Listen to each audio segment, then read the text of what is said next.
Welcome back to another episode of In the Shop with Fitz Auto. It's me, Shelby, again, going to be working on the new rear end for Roshi. It's a Ford 8.8. We'll break down kind of what's going on inside of it once we crack it open here.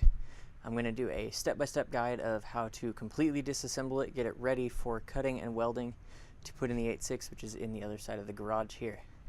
So that'll be the first big step in making Roshi much different than he was. So make sure to subscribe down below to go ahead and follow along as we do that. You know, everything we're doing here, while it is 8.6 specific, will be useful. Say you want to put it in a Fox body Mustang or even whatever. 8.8s are nice, and the shortening and all that crap is pretty much the same. So we'll just go ahead and get cracking here. First thing is going to be kind of stripping all the brakes and stuff off the outside. Then we'll take it apart, and then hopefully by the end of this episode we'll have the brackets and everything cut off, and it'll be ready to cut and weld in the next one.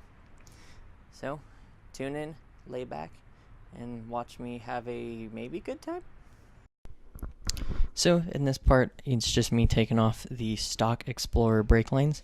It's two 10mm bolts, and then you can see I kind of tried to take it off there with a wrench, but they really just slide right off. And if you've already disconnected the calipers, you can remove it as all one unit.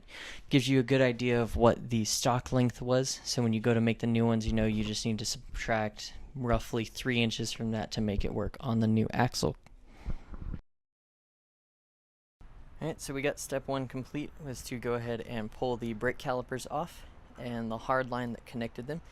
Pretty simple, 2 brackets, 10mm bolts, and then the whole thing comes off. You need to go ahead and disconnect the soft lines from the little junctions, or just disconnect them from the calipers and run, stainless steel lines. So now the next step is going to be taking the cover off that is underneath the GoPro. It is 13 or 14mm bolts, and then once we've done that, we'll work on getting this other disc off, and then we'll go ahead and start taking apart the internals of the diff. Alright, so in this section, it's just me taking off the back cover there.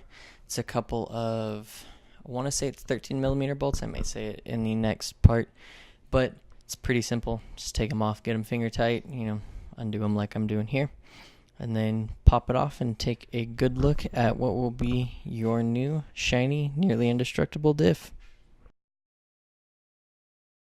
So we got the back cover off. It's 13mm bolts. So now our next step is going to be removing that little tiny bolt right there. It's an 8mm. It's really hard to get out cleanly. We tried to do it at the salvage yard and kind of gummed it up a little bit. But something I always found funny, 8.8s, at least from my luck, tend to be really clean. And as you can see, this one does have a limited slip. It's got the weird S-spring. We'll get into that when we start pulling the rest of this out. But what we're going to do is pull as much of the inside out as we can, and then we're actually going to use the brake disc to help kind of pull that axle out of there. So got GoPro rolling.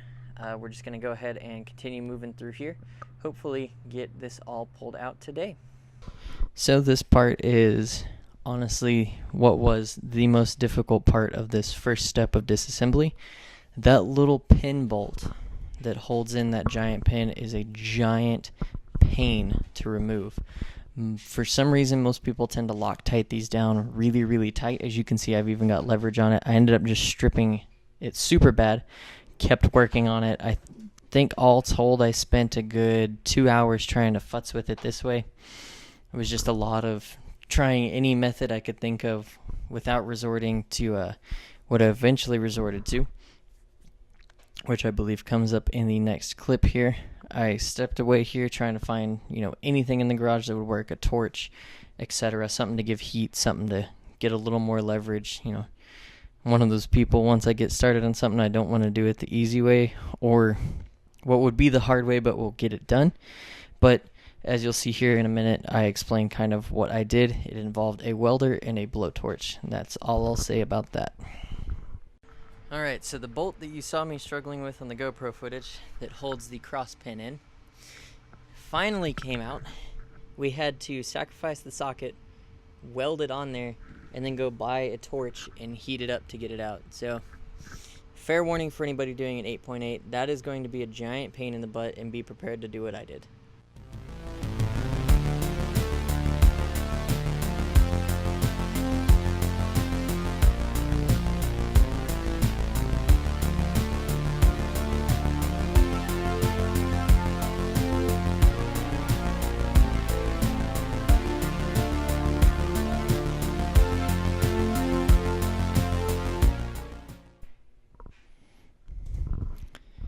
Alright, so this is just me kind of removing the center section here. When you have the limited slip one, like I managed to luck into here, you're going to need to remove the big S spring that holds everything in. That's what I'm hitting out with the screwdriver here. Once you get that knocked out, then you can go ahead and pull the gears. Not really a need to do that before you pull it out of the car. However, it does make it quite a bit easier in my experience. Just less weight, less things to, catch your finger, pinch your finger, all that kind of stuff. It was just real fiddly, just kind of getting all that out, and then you eventually need to take off those, lots for words here, the bearing caps, which you can see me doing here, just sizing them up. Sorry, I don't remember the size off the top of my head, but an impact gun makes real quick work of those. Once you get them off, you do need to make sure that you remember what side they came from, as they are matched to the sides of the diff. See, they're using a screwdriver to fish everything out. And then moving on to our next section here. This is just me going ahead taking those end plates off. Pretty simple. Just believe it's 4 bolts per side. They slide right off.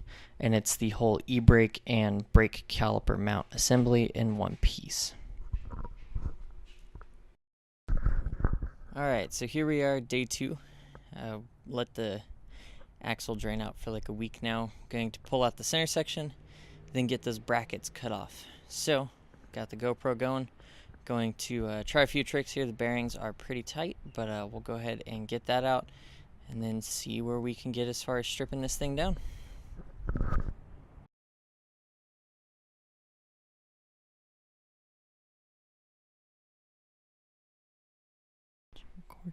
So here to get the get it out, kind of loosened up the bearings as much as I could with a screwdriver, and then you want to place a screwdriver there and get something really long and heavy to pry on those ring gear bolts. I used what I call the persuader. It's about a 20-pound chunk of iron that's hammered flat on one end.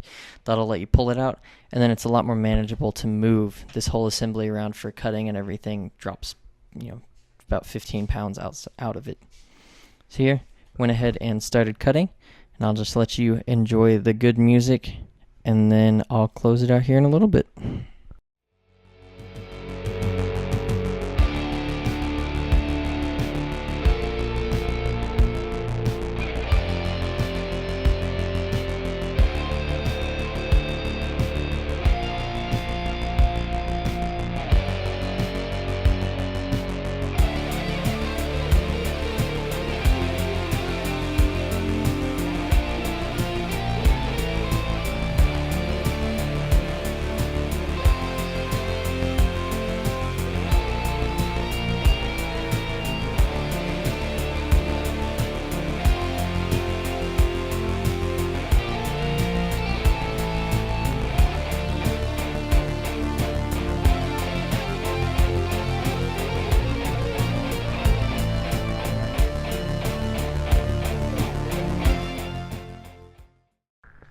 Alrighty, so as you can see, all the brackets are removed.